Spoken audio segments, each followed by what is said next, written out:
예, 반갑습니다. 성일교회 성도 여러분. 예, 다들 잘 지내시죠? 예, 하나님의 말씀이 여러분들 삶 속에 깊이 뿌리내리는 요즘이 되기를 소망하고요. 또 하나님의 말씀 보면서 또 그 말씀을 적용시켜서 하루하루 승리하며 사는 여러분 되기를 소망하고 또 오늘 하루도 그런 날이 되기를 소망합니다. 시간 함께 기도하겠습니다. 하나님, 이 시간에 저희들 하나님의 말씀 앞에 있습니다.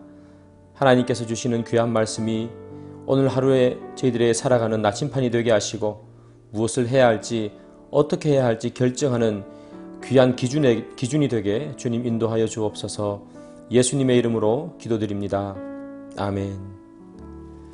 네, 이 시간 함께 하나님 말씀 보겠는데요. 오늘 보실 하나님 말씀은 예레미야 32장 26절부터 35절까지입니다.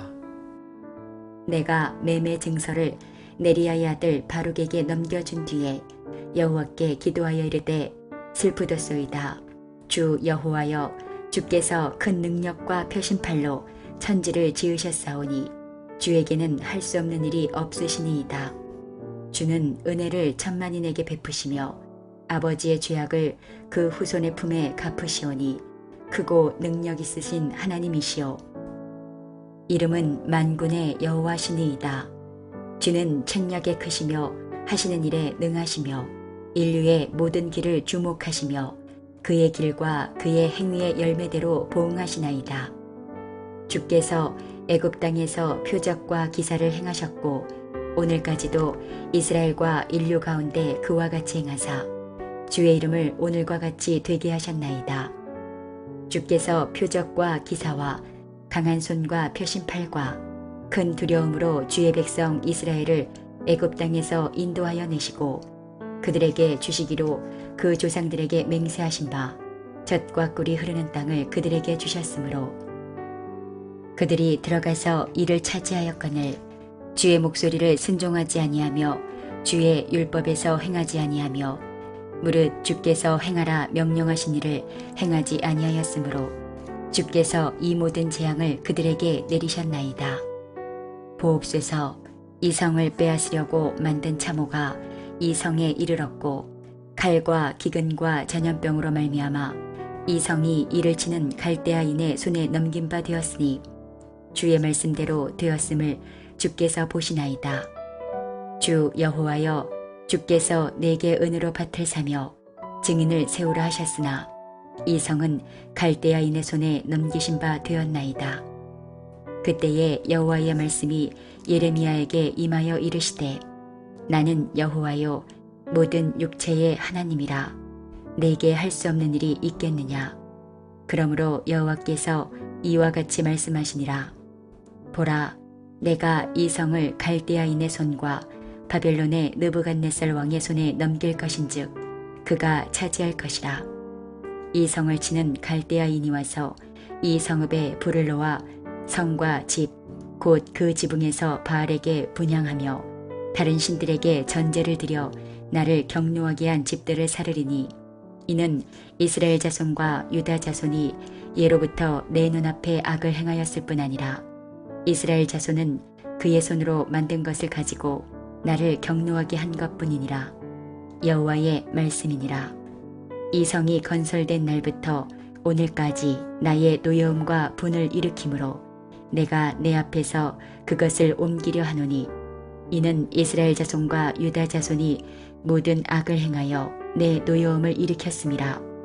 그들과 그들의 왕들과 그의 고관들과 그의 제사장들과 그의 선지자들과 유다 사람들과 예루살렘 주민들이 다 그러하였느니라. 그들이 등을 내게로 돌리고 얼굴을 내게로 향하지 아니하며 내가 그들을 가르치되 끊임없이 가르쳤는데도 그들이 교훈을 듣지 아니하며 받지 아니하고 내 이름으로 일컫는 집에 자기들의 가증한 물건들을 세워서 그 집을 더럽게 하며 흰놈의 아들의 골짜기에 바알의 산당을 건축하였으며 자기들의 아들들과 딸들을 몰래 앞으로 지나가게 하였느니라. 그들이 이런 가증한 일을 행하여 유다로 범죄하게 한 것은 내가 명령한 것도 아니요 내 마음에 둔 것도 아니니라. 네, 하나님 말씀 잘 보셨죠? 조금 길었는데요. 그래도 그 내용은 조금은 단순한 것 같습니다.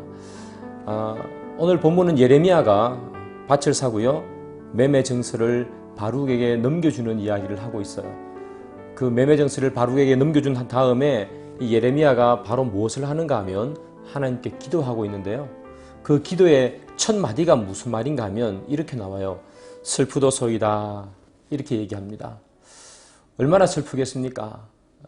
예레미야라고 그 조국이 무너지는 모습을 바라보면서 또 그것을 예언하면서 무슨 기쁜 마음으로 그렇게 예언을 했겠어요. 얼마나 슬펐겠습니까? 그래서 슬프도소이다, 이렇게 예레미야가 무너지는 조국을 향해서 하나님께 기도하죠. 그런데 그 슬픈 것이 왜 슬픈가 하면 하나님에 대한 원망, 그런 것이 아니라 이스라엘 백성들의 부족함 때문에, 나라가 이렇게 되기 때문에 너무 슬퍼하는 거죠. 하나님은요, 어떤 하나님이신가 하면 오늘 본문을 읽어보면 예레미야는 이렇게 표현해요. 권능의 하나님, 또 능력 있는 하나님, 이스라엘 백성들을 애굽에서부터 이끌어낸 힘이 있는 하나님, 그런 하나님이신데, 하나님은 너무나 완벽한데 이스라엘 백성들이 너무나 연약해서 나라가 무너질 수밖에 없는 그런 모습을 보면서 슬프다, 이렇게 이야기하고 있죠. 무너져가는 조국을 바라보면서 느끼는 이 예레미야의 마음은 얼마나 안타까웠을까요? 그런데 이 예레미야가 안타까워하는 마음, 그 마음을 보면서 우리가 배워야 하는 마음이 하나 있습니다. 그것이 어떤 마음인가 하면요, 부족한 사람을 보고 또 믿음으로 성숙하지 못한 사람을 볼 때 우리가 안타까워하는 마음을 가져야 한다는 거죠. 예레미야가 부족한 이스라엘 백성들, 그리고 날마다 하나님의 말씀을 잘 듣지 못하는 그 이스라엘 백성들을 보면서 신랄한 비판을 하고 지적을 했지만 그 마음속 깊은 곳에는 자기 백성에 대한 안타까움이 있었거든요. 그래서 기도할 때 슬프도소이다, 이렇게 기도하는 것 아니겠어요? 마찬가지로 우리도 신앙생활을 이렇게 같이 하다 보면 믿음이 참 장성한 분량에 이렇게 가까이 가시는 그런 분들도 계시지만 아직까지 믿음이 연약한 분들도 많이 계세요. 믿음이 연약한 분들을 바라보면서 넌 그렇게 하면 안 돼 라고 좋은 충고도 해주지만, 그러나 그 마음속에 우리가 가지고 있어야 하는 것은 안타까운 마음, 슬픈 마음, 긍휼히 여기는 마음이 있어야 되는 거죠. 그런데 우리가 그렇지 못하고 비난하거나 조롱해서는 안 된다는 거예요. 예를 들면 저 사람 왜 저렇게 하지? 에이, 왜 저렇게 하는지 이렇게 해서 그래 라고 친한 사람들끼리 모여서 그 사람에 대해서 우리가 흔히 말하는 뒷담화를 한다든가, 또는 비난의 화살을 퍼붓는다든가, 그렇게 하는 것은 결코 좋지 못합니다. 부족한 사람을 보고 신앙이 연약한 사람을 볼 때 우리가 잘 권면해주고 잘 세워줄 수는 있지만, 그러나 그것이 비난의 손가락으로 다가가서는 안 된다는 거죠. 그런데 사실 우리가 제일 많이 실수하는 부분이 어떤 것이냐 하면 그런 부분이죠. 연약한 사람을 보면서 저래서 안 돼 라고 비난한다거나, 또는 나와 신앙의 견해를 달리하는 사람을 보면서 손가락질하거나 비난하는 것 같은, 그렇게 해서는 안 되고요. 오늘 예레미야가 나오는 것처럼 슬프도소이다, 그 마음속에 긍휼함을 가지고 있어야 된다, 그런 말씀을 꼭 드리겠습니다. 그래서 여러분들 오늘 한번 생각해 보시기를 바라요.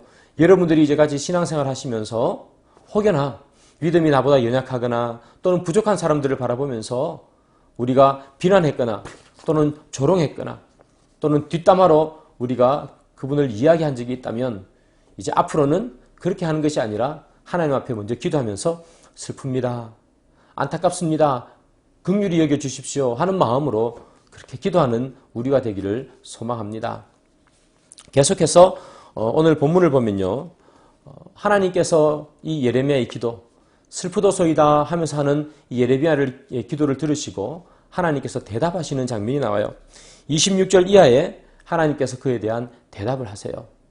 하나님께서 대답하시는 내용은 아주 간단합니다. 왜 하나님께서 이스라엘 백성들을 무너뜨리시는가? 그것은 바로 우상숭배 때문이다, 그렇게 이야기를 하죠. 30절을 보면 이런 말씀이 있어요. 이스라엘 자손은 그의 손으로 만든 것이라는 표현이 나와요. 이스라엘 백성들이 그의 손으로 만든 것으로 하나님께 범죄했어요. 그의 손으로 만든 것이 뭐냐면 바로 우상 같은 것들이죠. 조각을 만든다든가 아니면 금으로 만든 금송아지 같은 것을 만든다든가, 그런 것으로 하나님 앞에 범죄를 한 것이죠. 그런데 여러분, 이것도 참 해서는 안 될 일이지만 그러나 더 충격적인 이야기가 어디에 나오는가 하면 31절에 나와요. 31절에 이런 말씀이 있어요. 이 성이 건설된 날부터 오늘까지 나의 노여움과 분을 일으킴으로 라고 말하고 있어요. 이 성이 건설된 날부터 오늘까지. 여기서 나오는 이 성이라는 얘기는 어떤 성인가 하면 예루살렘 성을 이야기합니다. 예루살렘 성은요, 다윗이 여부스 족속으로부터 전쟁 가운데서 빼앗은 성이거든요. 그러면 이 성이 건설된 날부터라는 얘기는 어떤 뜻인가 하면 다윗이 여부스 족속으로부터 그 성을 빼앗은 날부터 하는 이야기예요. 이게 참 충격적이지 않습니까, 여러분? 다윗이 전쟁을 해서 성을 빼앗았어요. 그 빼앗은 힘은 어디서 나옵니까? 하나님의 은혜죠. 다윗이 늘 고백하는 거 아니겠습니까? 하나님의 은혜로 승리했습니다. 그런데 하나님의 은혜로 승리한 그 순간에도 이스라엘 백성들은 뭐 하고 있다고요? 우상을 숭배하고 있다고요. 시간이 좀 흘러가면 어떻습니까? 솔로몬이 하나님의 성전을 짓고 그 거룩한 하나님의 성전을 짓고 하나님께 봉헌 제사를 지내는 그 거룩한 순간에도 이스라엘 백성들은 뭐 하고 있어요? 우상 숭배를 하고 있는 것이죠. 히스기야도 그렇고요. 나타나서 종교 개혁을 하는 그 당시에도 이스라엘 백성들은 우상을 숭배하고 있었다는 이야기예요. 하나님의 말씀으로 전쟁을 승리하고 하나님의 말씀으로 사회가 개혁되어 가는 그 순간에도 이스라엘 백성들은 여전히 우상 숭배를 하고 있었다. 그런 얘기잖아요. 그래서 하나님께서 하시는 말씀이 이 성이 건설된 날부터 오늘까지 그렇게 얘기하는 거예요. 그러면 우리가 두 가지를 생각할 수 있습니다. 첫 번째는 뭐냐면 하나님의 오래 참으심입니다. 하나님께서 이스라엘 백성들을 지금 징계하시는데요. 그 징계는 단순간에 이스라엘 백성들이 하나님께 잘못했기 때문에 징계 내리는 것이 아니라 오랫동안 참으신 거예요. 다윗이 예루살렘 성을 세울 때 그때부터 지금까지 계속해서 참으시고 또 참으시고 또 참으시는 거예요. 우리를 생각해 보시기 바랍니다. 우리가 얼마나 하나님께 집중하지 못합니까? 이스라엘 백성들이 우상을 숭배한 것처럼 우리가 무슨 금신상을 만든다든가 절에 가서 절하지는 않지만 그러나 우리가 하나님보다 더 사랑하는 것이 얼마나 많습니까? 그런데 하나님께서 참으시지 않는다면 하나를 보고 그 하나로 판단해서 심판하신다면 나만 아는 사람이 있을까요? 그래서 이 성이 건설된 날부터 오늘까지라는 이야기는 하나님의 참으심이 포함되어 있는 그런 말이에요. 그래서 성경에 나올 때 하나님의 징계는 어떤 의미인가 하면 하나님의 참으심이 포함된 속에 나오는 징계예요. 그래서 그것을 우리 스스로에게 적용해 보셔서 내가 이렇게까지 살아있고 내가 이렇게까지 삶을 살아갈 수 있는 것은 다 하나님의 참으심 때문이구나. 그렇게 여러분 감사하는 오늘 하루가 되기를 소망하고요. 하나님의 거룩한 일이 행해짐에도 불구하고 이스라엘 백성들이 여전히 우상 숭배한 것을 통해서 우리가 알 수 있는 또 한 가지는 무엇인가 하면 우리도 그럴 수 있다는 거예요. 우리가 하나님 앞에 예배를 드리고요. 하나님 앞에 큐티도 하고요. 성경 통독도 함에도 불구하고 우리는 여전히 하나님을 배반할 수 있다는 사실을 기억하셔야 되는 거예요. 우리가 말씀 속에 쌓여 있다고 해서 우리가 하나님을 늘 100% 순종하는 것 아니거든요. 때로는 하나님의 말씀보다 내 생각이 더 앞서고요. 때로는 어떤 이익 때문에 하나님의 말씀 뒤로 할 때도 있어요. 때로는 하나님보다 더 사랑하는 것이 순간순간 생길 때도 있습니다. 그때가 내가 믿음이 저 밑으로 가라앉아 있을 때가 아니라 열심히 하나님의 말씀을 읽고 듣고 기도하는 그 순간에도 우리가 그럴 수 있다는 사실을 꼭 기억하시고요. 혹시나 지금 이 영상을 들으시면서 하나님께 새벽에 예배도 드리고 또 큐티도 드리고 또 통독도 하는 그런 분들이 있다면 너무 감사한데 그런 가운데서도 내가 하나님 앞에 범죄하고 있는 것은 없는가? 꼭 여러분도 한번 체크해 보시는 오늘 하루 되기를 소망합니다. 기도하겠습니다. 하나님, 이 시간에 우상 숭배 때문에 하나님께서 이스라엘 백성들을 징계하는 것을 보았습니다. 그러나 그 징계 속에는 하나님의 오래 참으심이 있는 것을 저희들 다시 한번 보았습니다. 하나님, 오래 참으시는 우리 하나님, 그 하나님을 찬양하게 주님 도와주시고 오늘도 오래 참으시는 우리 주님 때문에 우리가 살아갈 수 있다는 사실 기억하는 오늘 하루 되게 주님 인도해 주시고, 하나님보다 더 사랑하는 것이 혹여나 있지 않는지 우리 스스로를 점검하는 오늘 하루 되게 도와주옵소서. 예수님의 이름으로 기도드립니다. 아멘. 네, 계속해서 하나님 말씀 보시고요. 더 깊이 묵상하시고 더 깊이 기도하시는 여러분 되기를 소망합니다.